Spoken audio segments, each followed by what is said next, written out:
I was very pleased to meet the crowd. It was so unexpected. In Russia, things don't have to be very so far, but I think Russia is greatly, slowly but surely moves in that direction. Russia, in its social development, political development, I guess, lags behind Canada maybe for several decades. So I guess we in Russia will eventually come with that sort of activism. Nothing drastic. So guys, it's not very easy to speak here because of the Serebryany. So if I move to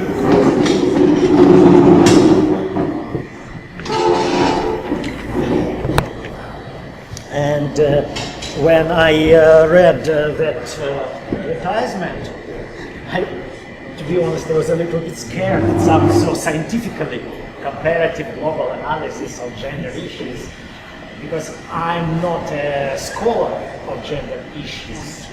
I'm engaged in those issues not by choice, but by necessity.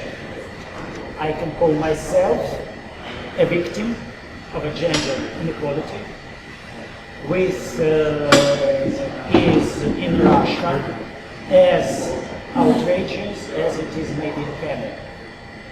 So actually I think there is very little to compare between Russia and Canada, because comparative analysis implies that there are some huge differences between the things to compare.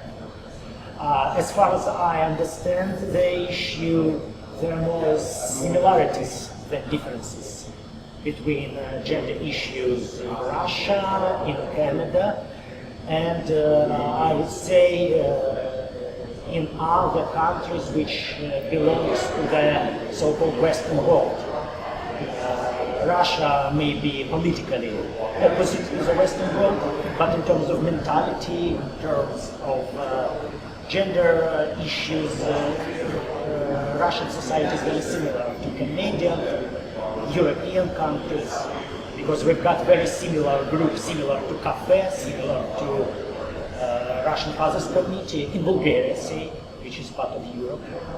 They are now good friends, and we constantly exchange the material, we constantly exchange the experience, and I can see that responsibly that the problems that men, fathers face. I'm not going to be forced into this. It's like saying stay in the rain because they are very similar. I'll agree to that. Maybe the major difference between how the things are in Canada and how the things are in Russia is how the family laws apply to the real life. I'm not an expert in Canadian family law, but I'm an expert in Russian family law, once again by necessity. I've been in that issue for over 5 years. This is exactly how old my junior son is. I was engaged to gender issues a few weeks after my son was born, because a few weeks after he was born, his mother effectively adopted him, and she has adopted him in the direct sense of that word. She took him from our family home to her parents and cut off any communications between me and him, since he was just a baby, all communications between me and him could go on through the mother. She cut off all the phones, she didn't reply to the emails, so I had, after a few months of fruitless attempts to see my child, I had to apply to a court. And this is when I found out how naive I used to be. Because if we read the Russian laws, the family and gender issues in Russia are all but perfect. Because starting from the Russian Constitution, it is engraved in several articles of the Constitution. For example, I remember it, Article 19. It states, all citizens of the Russian Federation are equal regardless of their age, occupation, and, attention, gender. All citizens of Russian Federation enjoy the same rights and bear the same responsibilities regardless of their age, race, occupation, and gender.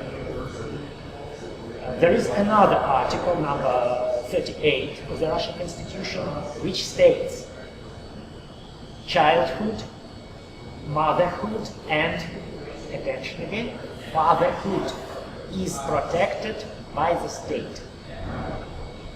In the Russian Family Code, there are several articles reading parents have equal rights when it comes to the children upbringing. Russian Family Code don't even use the words mother and father.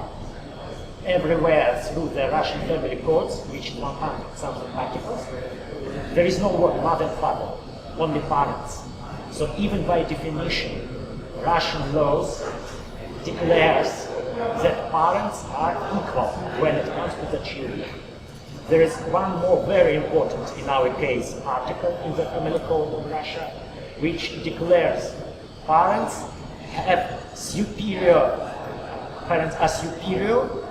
in all matters regarding their children. No other relative or state official have a right to interfere in the children upbringing against the will of the parents. So on the paper, everything is great, smooth, and perfect. This is on the paper. This is why I said I was so naive. Because I don't know how it is in Canada. I only lived in Canada for 6 years, and now since 2008 I visit Canada due to my child abduction. His mother effectively takes him hostage. I cannot leave Russia because then I leave my child behind there. In Canada, I hope so, that in Canada the laws exist to set up some rules of the game. I see your reaction, I understand you, but at least not to such extent like in Russia. In Russia, the laws exist mostly to cover, to disguise, to mask the complete lawlessness. I'm not going to go political now, I will restrict myself on family matters. So Russian family laws exist only on paper. I found myself on my personal experience. I was 100% sure when I applied to a court, demanding my 50% of my parental rights, that the judge just has no option. She should abide to the law, which states that me and my then wife have equal rights, 50-50. What I faced was shocking for me. It was an emotional disaster for me.